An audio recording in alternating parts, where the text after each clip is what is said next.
नमस्कार मैत्रिणींनो, मॅथ्स चॅनलमध्ये आपलं सर्वांचं खूप खूप स्वागत आहे।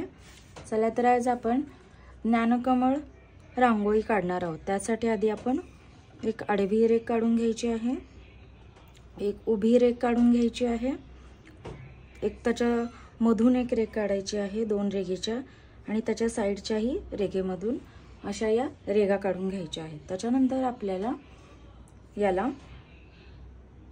टिपके देऊन घ्यायचे आहेत। एक, हे दोन, हे तीन, हे चार, हे पाच, असे 5 टिपके आपल्याला प्रत्येकच बाजूस काढून घ्यायचे आहेत। चला तर मग दुसऱ्या बाजूसही आपण काढूयात। एक, दोन, हे तीन, हे चार आणि हे पाच।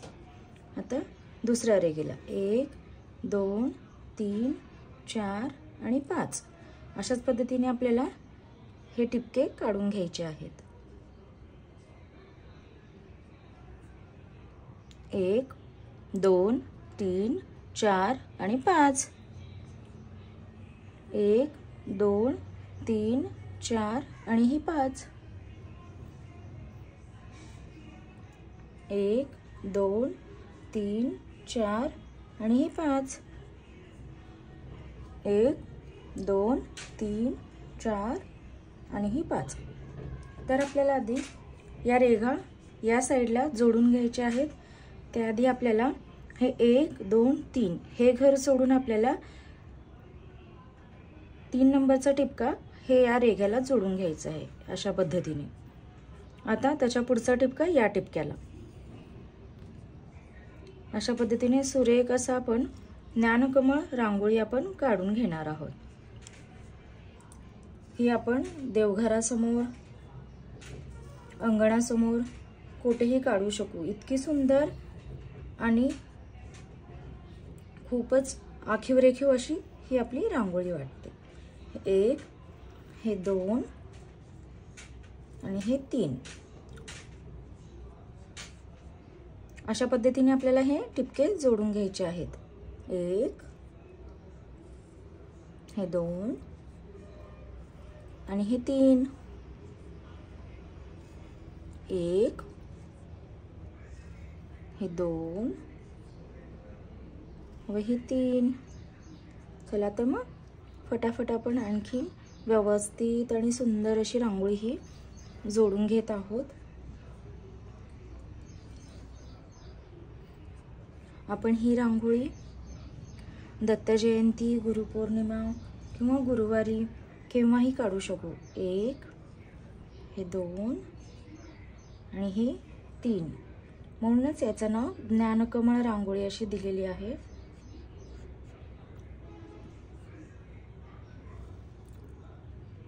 एक, हे दोन आणि हे तीन। पहा तर आपले सुंदर असे वन साइडची 3 रेघा या काढून झालेल्या आहेत। चला तर मग आता दुसऱ्या बाजू या जोडून घेणार आहोत आपण। पहा तर आता मी कशा पद्धतीने जोडणार आहे ते। ही शेवटची जी पहिली रेघ आहे ती आता या रेघेला जोडून घ्यायची आहे। आता ही रेघ या रेघेला, हे दोन आणि हे तीन, सुंदर असं कमळाची प्रतिकृती आपली तयार होणार आहे। आपण यालाच ज्ञानकमळ असे म्हणतो।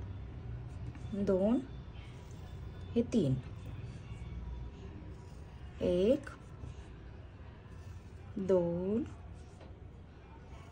आणि हे तीन, एक, दोन।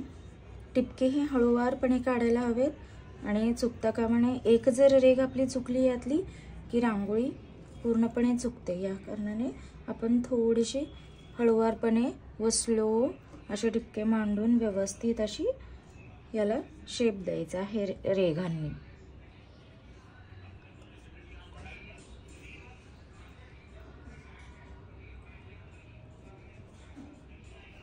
एक, हे दोन, हे तीन। आपला आता लास्ट रेघा कंप्लीट करायच्या चाललेल्या आहेत। तर अशा पद्धतीने आपलं ज्ञानकमळाची रांगोळी ही तयार झालेली आहे। तर आपण याच्यामध्ये आता रंग भरून घेऊयात. तुम्हाला जो रंग आवडतो तो रंग तुम्ही भरायचा आहे. मी याच्यामध्ये केशरी रंग भरत आहे, म्हणजेच भगवा रंग भरत आहे. त्याचे जे मेन मोठ्या पाकळ्या ज्या आहेत आपण त्यालाच फक्त कलर करून घेणार आहोत. अगदी सोपी, काढायलाही खूपच सोपी आहे आणि दिसायलाही खूपच सुरेख आणि सुंदर वाटणारी रांगोळी आहे. आपण नेहमी काढू शकू इतकी सुंदर अशी रांगोळी आहे ही.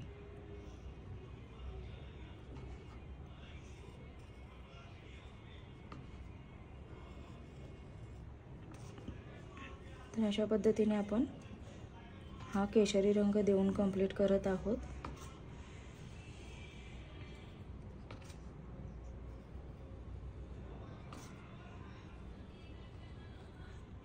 पाहता किती सुरेख आणि सुंदर अशी डिझाईन वाटत आहे.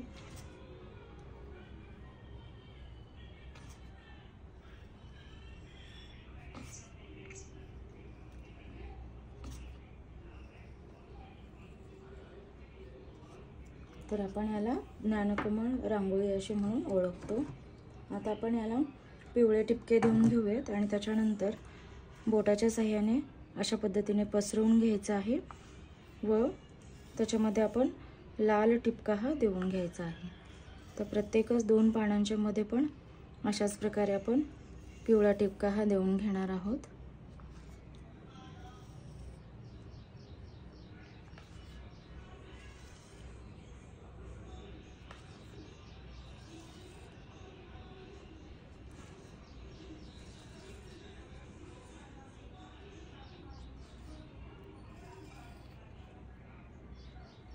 तर अशा पद्धतीने आपण पिवळे टिपके काढून झालेले आहेत. तर आपण त्याच्यामध्ये आता अशा पद्धतीने लाल टिपके हे भरून घेणार आहोत, म्हणजे रांगोळी आणखी सुरेख आणि सुंदर अशी वाटली पाहिजे. नेहमी आपण रांगोळ्या काढतो त्याच काढून कंटाळा येतात, म्हणून थोडीशी वेगळी व थोडीशी सुंदर अशी. तर आता आपण पांढऱ्या रांगोळीने थोड्याशा या रेघा सुद्धा डार्क करून घेतोय, जेणेकरून रांगोळी आणखीन उठावदार दिसेल.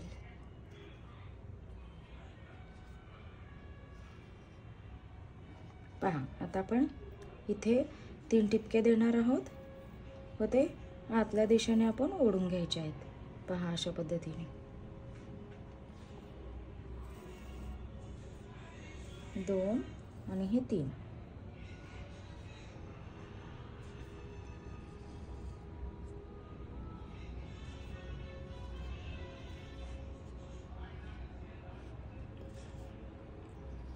पहा तर आपली रांगोळी आता काढून कंप्लीट होत आहे.